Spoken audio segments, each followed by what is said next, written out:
Thank you all. And thank you to Secretary Pompeo for those overly generous words. Mr. Secretary, as one of your predecessors, Henry Kissinger, once said, after that overly generous introduction, now even I'm interested in what I have to say. And mentioning my friend, let me just take a moment to give you all a chance to show your appreciation for a man who's fought for America all of his life. He served in uniform, he served in the Congress where we first met, he led the Central Intelligence Agency, and now I can assure you he is making this president and all of America proud as the 70th United States Secretary of State. Would you join me in thanking Secretary of State Mike Pompeo for his great leadership of this department and in this country?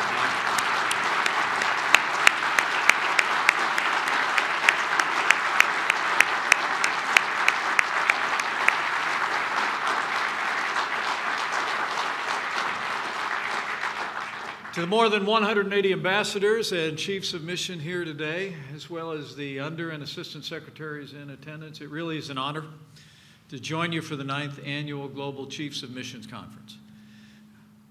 Welcome back to Washington, D.C., and welcome home. It's great to have you back. You know, because all of us are, in fact, one team with one mission and one future, let me begin today by bringing greetings from our one-team captain, someone who admires the service that each one of you provide to the United States of America every single day. I bring greetings from the 45th President of the United States of America, President Donald Trump.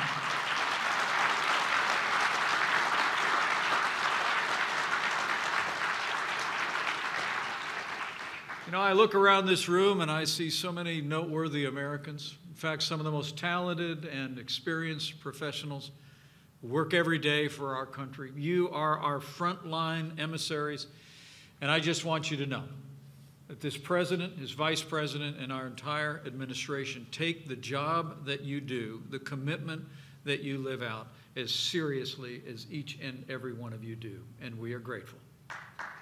We truly are. And as all of you know, you're representing our country around the world at a momentous time in our history. With the help of Secretary Pompeo, President Trump has made some big changes in our nation's foreign policy. And they were a long time coming. And they haven't been welcomed in all quarters around the world. So I'm here today to say thank you to each and every one of you for taking up the hard work of defending the interests of some 320 million Americans. The President's foreign policy, as you all know, put simply, is America first. No longer will the United States government pursue grandiose, unrealistic notions at the expense of the American people. Instead, President Trump is putting our nation's security and prosperity first, and he always will.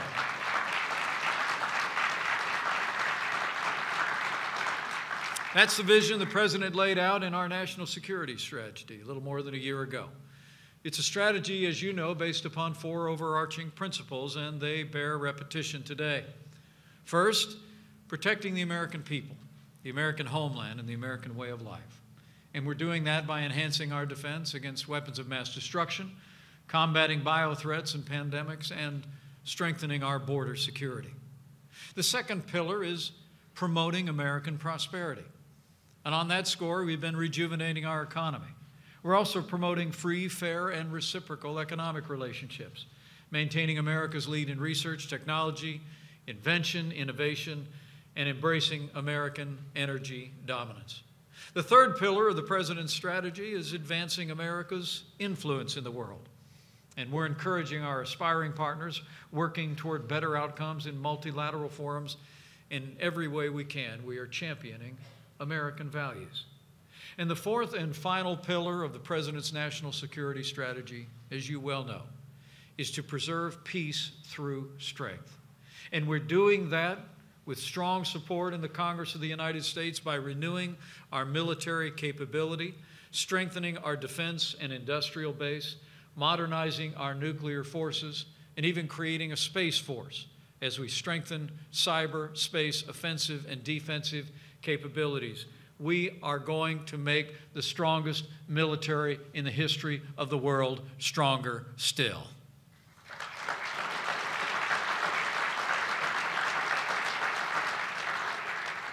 It is an ambitious strategy, but as you all know, America first does not mean America alone. And over the past 2 years, under President Trump's leadership, we've forged new and renewed bonds with allies and partners in Europe, in Asia, and across the world. We've also been building on our own country's strengths and encouraging other countries to do the same.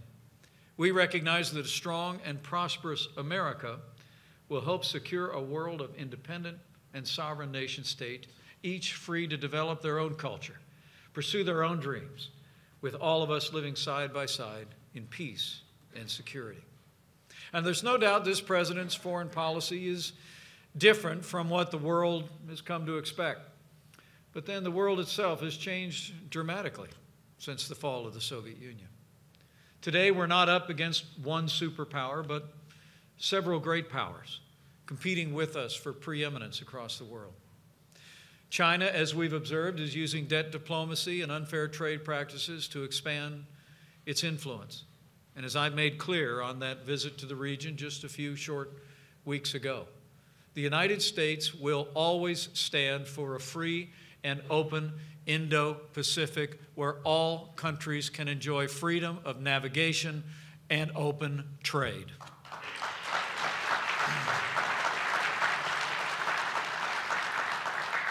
The truth is, too often in recent years, China has chosen a path that disregards the laws and norms that have kept the world safe and prosperous for more than half a century.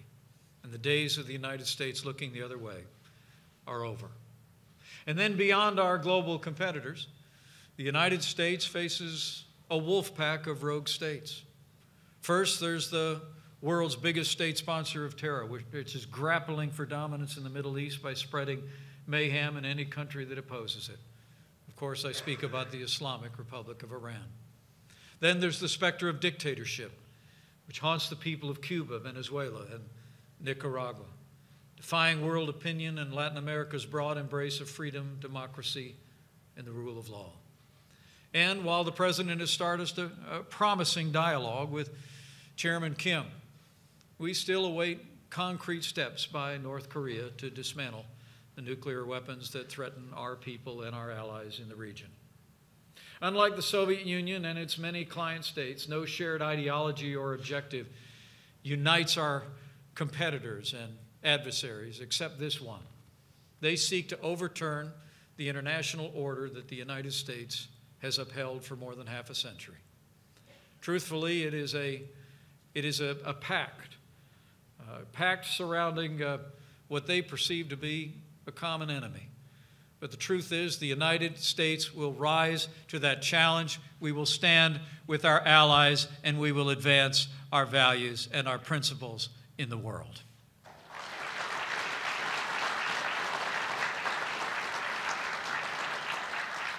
The truth is, when the president took office, he saw a world that, in too many respects, was complacent, had looked the other way for too long, had not marshaled the energy to stand strong together, advocating for our interests around the world and those of our allies who shared our values. It seemed as many across the Western world were simply managing to climb.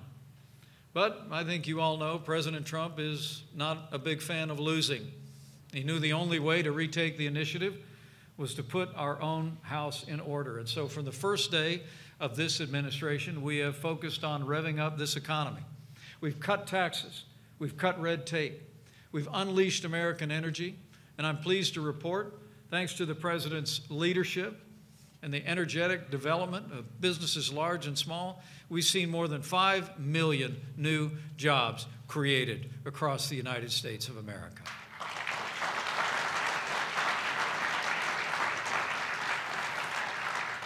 And as I mentioned before, we're rebuilding our military, making the largest investment in our national defense since the days of Ronald Reagan. And under the president's leadership, The United States of America is once again standing tall and standing proud, not just at home, but around the world. We've gotten our allies to contribute more to their self-defense. We're building trade relationships that are free, fair, and reciprocal. We've taken decisive action to secure our border as well, to stop the flow of illegal immigration, crime, and drugs at our southern border. You know, it would be helpful for all of you to recount when you return to your duties what the President noted earlier today. That, as he said, that there are today 77 major or significant walls built around the world. In fact, over 800 miles of walls have been built in Europe since only 2015. Rest assured, each of you have a role to play as we take the battle forward on Capitol Hill to secure our border. You should make it clear to our allies around the world that the United States supports legal immigration. In fact, we celebrate it. And America has a proud record of support for refugees. But as the President has often said, a country without borders is not a country.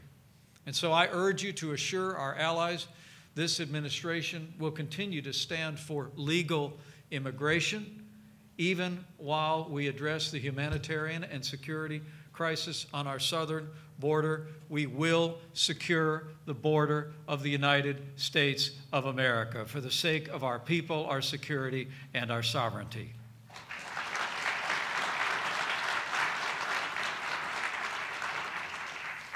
You know, it's the truth of the matter is, it's not under this president's leadership that we're attempting to play catch-up. It's that the truth is that we believe that together with all free nations around the world, that we can do so much more. You know, the President and I have traveled widely and often with the help of all of you in this room. We've done the hard work of sustained personal diplomacy. In the last 2 years alone, I've had the honor to represent our country on visits to 23 different countries on 6 different continents. And as the President might say, the change in the relationship between the United States of America and our allies and our competitors around the world has been huge. I mean, the truth is, just look at trade. Under President Trump's leadership, we've helped our farmers and ranchers sell more American rice to Colombia, more American pork to Argentina, and more American grain to Vietnam. We're negotiating a first-of-its-kind trade deal with Japan. We've strengthened our trade deal with South Korea. We signed one of the largest trade deals in American history when the President will soon take to the Congress the United States-Mexico-Canada agreement that puts American workers and American jobs first.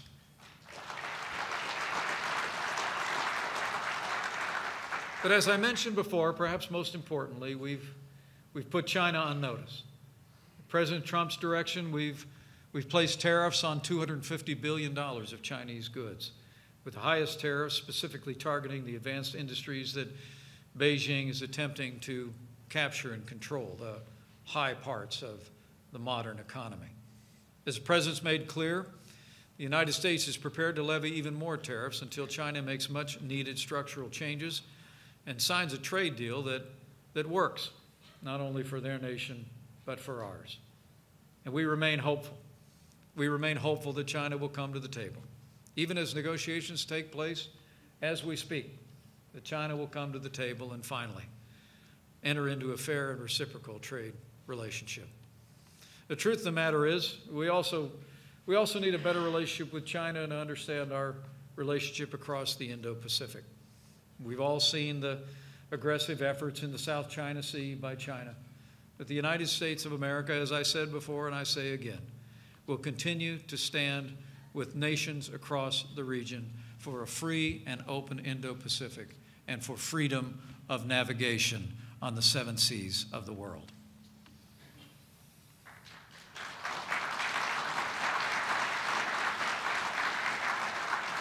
That strong stand is resulting in dialogue and in progress, not only with China, but with nations around the world. And what's more, some of our greatest challenges, some of our most heinous enemies are in retreat. We promised under this President's leadership to take the fight to radical Islamic terrorists on our terms on their soil. The President and I couldn't be more proud. Thanks to the leadership of this Commander-in-Chief and the courage and sacrifice of our armed forces, We're now actually able to begin to hand off the fight against ISIS in Syria to our coalition partners, and we are bringing our troops home. The caliphate has crumbled and ISIS has been defeated.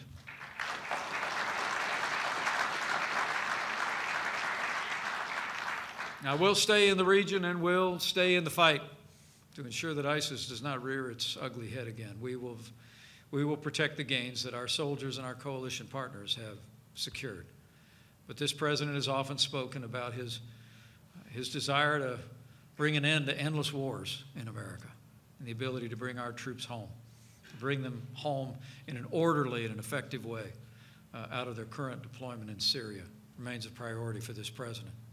This president also promised to stand up to the Iranian regime.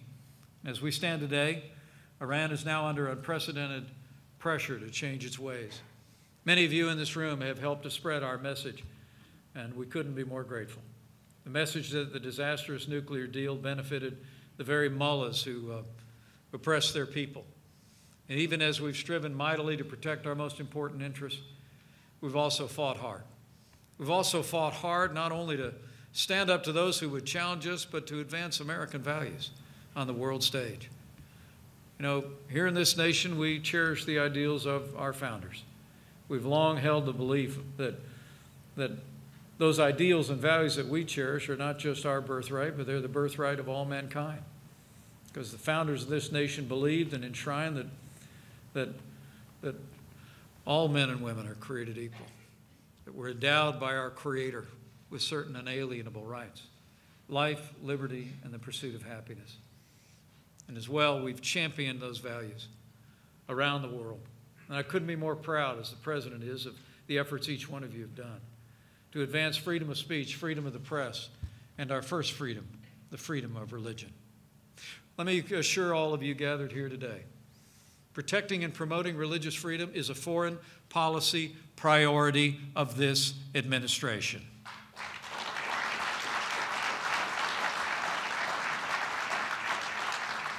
With the support of all of you in this room, we've stood without apology with persecuted people of faith around the world, whether it was calling for the release and achieving the release of a Christian pastor in Turkey, or speaking out for oppressed Tibetan, Buddhist, and Muslim Uyghurs in China, or helping to rebuild Christian and Yazidi communities in Syria and in Iraq. America has stood for religious freedom and religious plurality around the world. It's especially noteworthy today, on this National Religious Freedom Day, that we speak of the great progress that our nation has made. But let me say to each one of you, our ambassadors and our emissaries around the world, let us rededicate ourselves to that first freedom.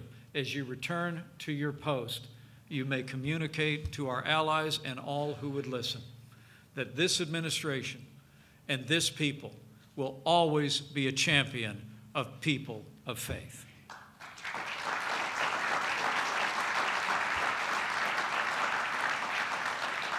We also have stood strong for the right of people to elect their leaders freely. We've imposed tough new sanctions on Nicolas Maduro's sham of a government. Just this week, we unequivocally condemned the arrest of Juan Guaido, the president of the National Assembly, after he invoked protections under Venezuela's constitution and declared Maduro's presidency illegitimate. I spoke with Juan Guaido just yesterday. I told him the United States will continue to stand strong with the people of Venezuela until democracy and liberty are restored.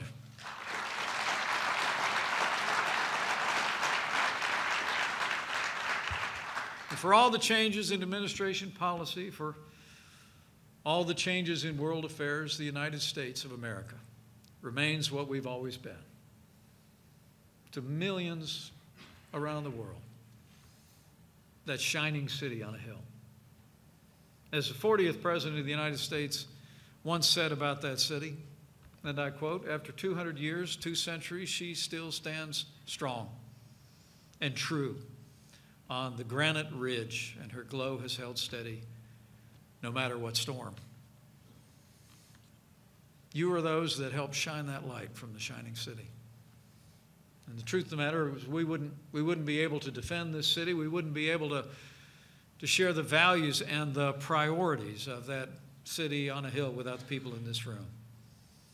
You know, I've traveling around the world, and in my years on the Foreign Affairs Committee, I have a pretty good idea how hard of a job it is that each one of you have. We know how difficult it is to be a truth teller, to have the tough conversations with some of our closest friends and our competitors around the world, to call out adversaries so often when other nations are unwilling or stand silent.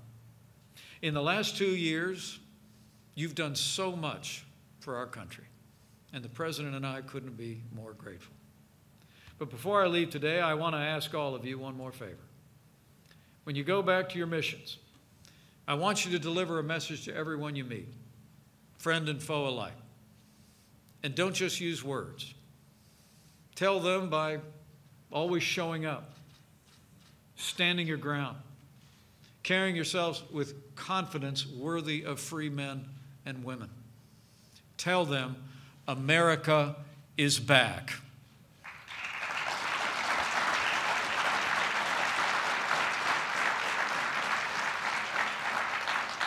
We're back on the world stage to advance America's interests. We're back on the world stage to forge stronger ties with those nations around the world who share our ideals and our principles.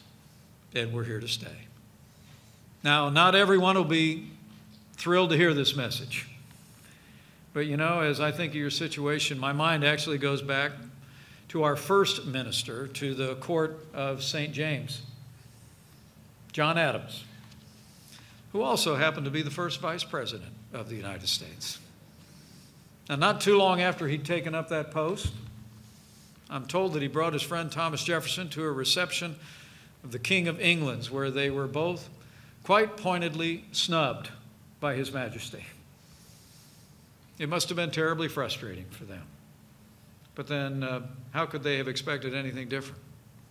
By their very presence, they were announcing that things were changing in the world, that there had been a major shift in world affairs.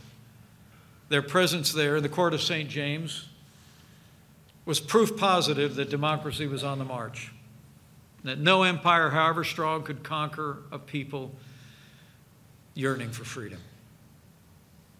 And so just remember their example. Remember every time you find yourself in an awkward situation around the world that you've been in good company from the very founding of this country.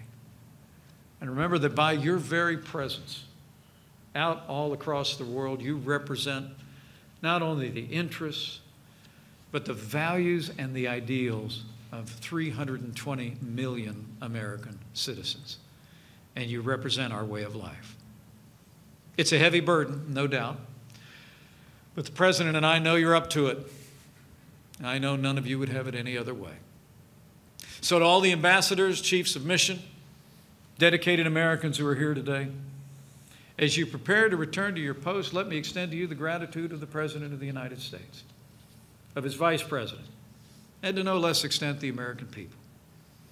And as a grandson of an Irish immigrant to this country, let me maybe send you off with an Irish prayer from my heart. And I know it would be a prayer prayed by millions of Americans if they were standing here today. As you return to your duties in those far-flung places in the world in which you've been called to serve, I pray, may the road rise to meet you. May the wind always be at your back. May the sun shine warm upon your face. May the rains fall soft upon your fields. And until we meet again, may God hold you in the palm of his hand. Thank you for your service to the United States of America. God bless you, and God bless America.